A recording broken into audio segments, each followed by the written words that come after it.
But we've had conversations on this, you know. You could see why my critical position on on pessimisms and optimisms are also connected to me being a Jewish person.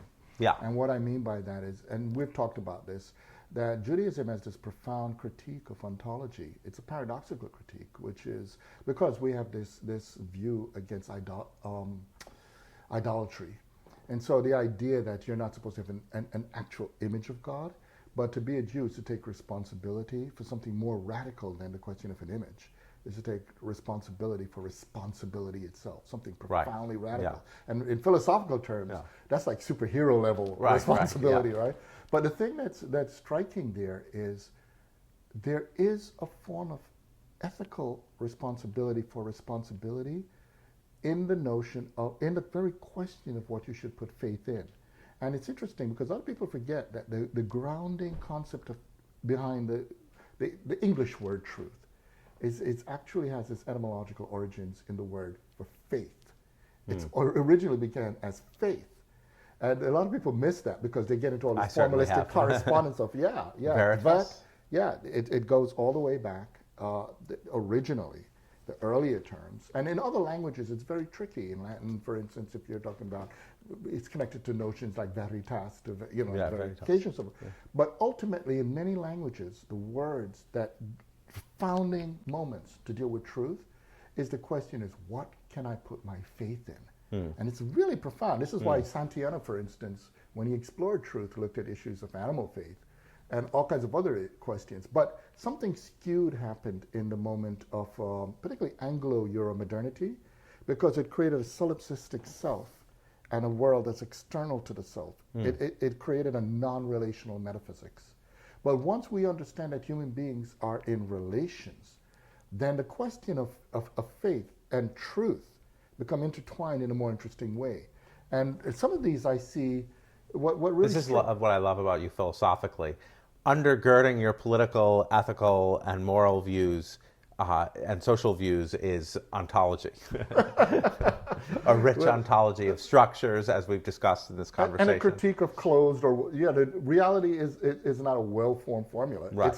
There's this paradox in terms of what we do. Because the structures have to allow for liberatory possibilities. Yeah, if we had that kind of isomorphism, we would exhaust ourselves a long time ago.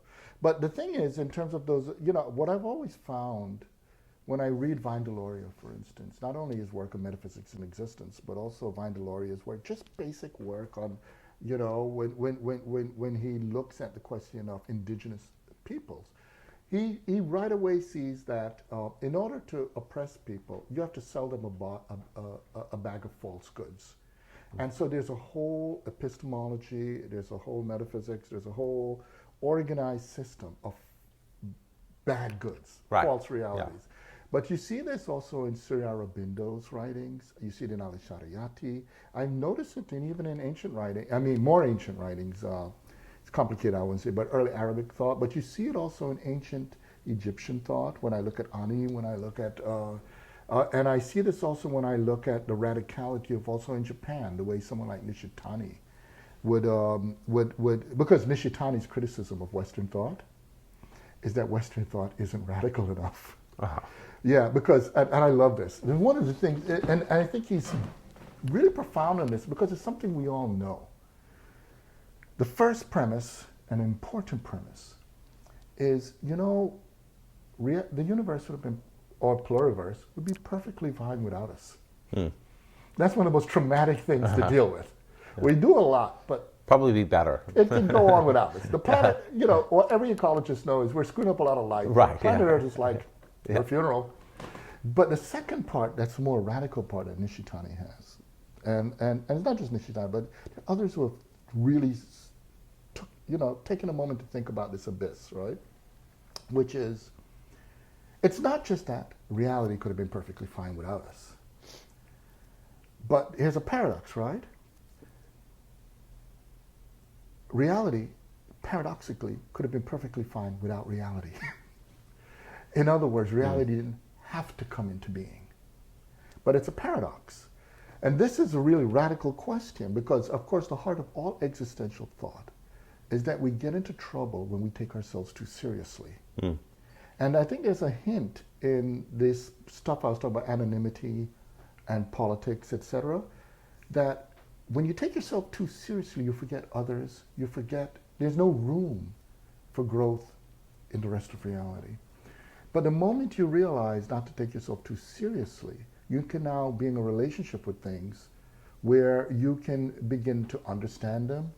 You could also begin to have a different relationship to life and to death.